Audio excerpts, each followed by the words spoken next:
यह सज रही है और हर कोई बोल रहा है मेरे राम आए हैं।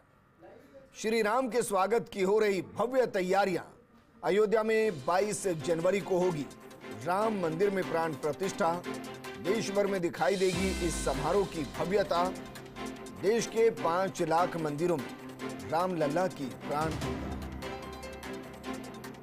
प्राण प्रतिष्ठा का लाइव प्रसारण होगा और 5 लाख मंदिरों में एलईडी के माध्यम से कराया जाएगा लाइव प्रसारण, जिससे घर बैठे भक्त रामलला के दर्शन कर सकेंगे।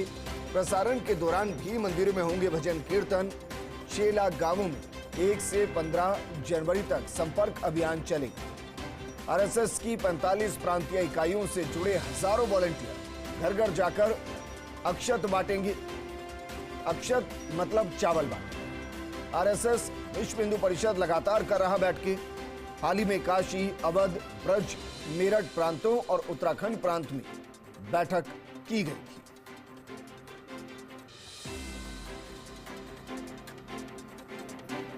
तो रामलला को विराजमान करने का जो अंदाज दिखाई देगा उसमें सिर्फ और सिर्फ भक्ति होगी। उस भक्ति के साथ भव्यता होगी, भव्यता के साथ आस्था होगी और आस्था के साथ संकीर्तन की वो आवाज है जो मानो हवा को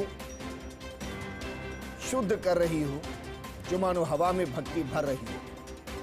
मेरी सहयोगी डिंपल जुड़ी हैं। डिंपल, आरएसएस ने जिस अंदाज में घर घर तक चावल बांटने की प्रक्रिया को शुरू किया है, ये एक आहुति है कि रामलला के लिए सभी का संघर्ष, तो सभी का योगदान और सभी के लिए जश्न।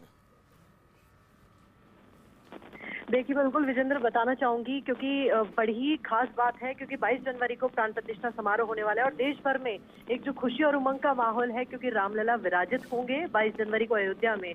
लेकिन इसी के साथ साथ दर्शकों को खास चीज भी बताना चाहूंगी कि एक और जो कि फर्स्ट इंडिया ने इस खबर को चलाया था कि राजस्थान का इसमें बहुत ही बड़ा सौभाग्य रहने वाला है, क्योंकि राजस्थान के जोधपुर से ही वहां पर जो मंदिर में प्राण प्रतिष्ठा होगी, उस वक्त जो पूजा समारोह, जो भी चीजें होंगी, हवन होगा, उसमें घी है जो जोधपुर से जाया जाएगा, उसी से ही पूजा अर्चना की जाएगी। साथ ही साथ जयपुर के अंदर ही रामलला स्वरूप की जो मूर्ति बन रही है, बाल स्वरूप की जो मूर्ति बन रही है, उसको भी वहां पर विराजित किया जाएगा। ऐसे तो अलग अलग राज्यों की, देश भर के जितने भी राज्य हैं, उनकी संस्कृति की झलक वहां पर दिखेगी। लेकिन इस भव्य समारोह के लिए, क्योंकि राजस्थान की महत्वपूर्ण भूमिका है और साथ ही साथ 26 जनवरी से जब आम जनता के लिए दर्शन वहां पर शुरू होंगे, जब आम जनता दर्शन कर पाएगी, तो तभी से ही और राजस्थान को सबसे पहला मौका मिलेगा, क्योंकि विश्व हिंदू परिषद के 3 प्रांत है, चित्तौड़गढ़, जयपुर और जोधपुर, उनमें सबसे पहले राजस्थान के वासियों को सबसे पहले मौका मिलेगा वहां पर जाने के लिए। और राजस्थान इसमें बड़ा ही सौभाग्यशाली है कि राजस्थान वासियों सबसे पहले दर्शन कर पाएंगे रामलला के। लेकिन देश भर के अलग अलग जगह, जैसे श्री राम की मूर्ति को लेकर है तो अलग अलग जगहों से बन रही है, लेकिन जो वहां पर और भी चीजें होंगी, चाहे प्राण प्रतिष्ठा को लेकर हो, तैयारियां अभी से शुरू की गई है। और जैसे कि पीले अक्षत जो कि बांटने की प्रक्रिया है, वो भी शुरू कर दी। आरएसएस के कार्यकर्ता सबसे ज्यादा वहां पर जुटेंगे और इसके अंदर आरएसएस के कार्यकर्ता हो, विश्व हिंदू परिषद हो और भाजपा हो, ऐसे तमाम जो इससे जुड़े हुए संगठन के और कार्यकर्ता हैं, वो उसमें जुड़ेंगे, क्योंकि देश भर के लिए बड़ा समारोह है, भव्य समारोह है।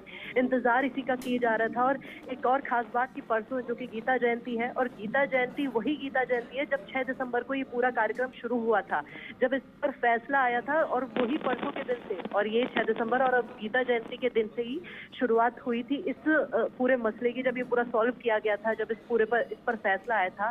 तो ये एक ऐसा आयोजन, एक ऐसा पर्व जिसके लिए पूरे भारतवर्ष में इतिहास में लिखा जाएगा कि अयोध्या में रामलला विराजित होंगे और वो वहां पर वो बाल स्वरूप की प्रतिमा जो कि रखी जाएगी, वो भी जयपुर से ही जो तैयार होकर जाएगी, वही वहां पर विराजित होगी। बिल्कुल डिंपल, शुक्रिया तमाम जानकारी हमारे साथ साझा करने के लिए।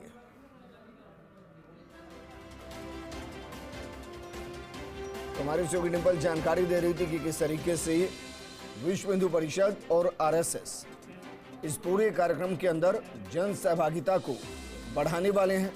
श्री राम की स्वागत की तैयारियां एक अलग अंदाज में हो रही हैं, क्योंकि दशकों का इंतजार है, या यूं कहें कि सदियों का इंतजार है। और इस इंतजार की वो घड़ियां आ रही हैं जब रामलला विराजित होंगी, जब आपको हिंदुस्तान के कण कण में जय श्री राम के नारे गूंजते दिखाई देंगे, क्योंकि कार्यक्रम बड़ा है।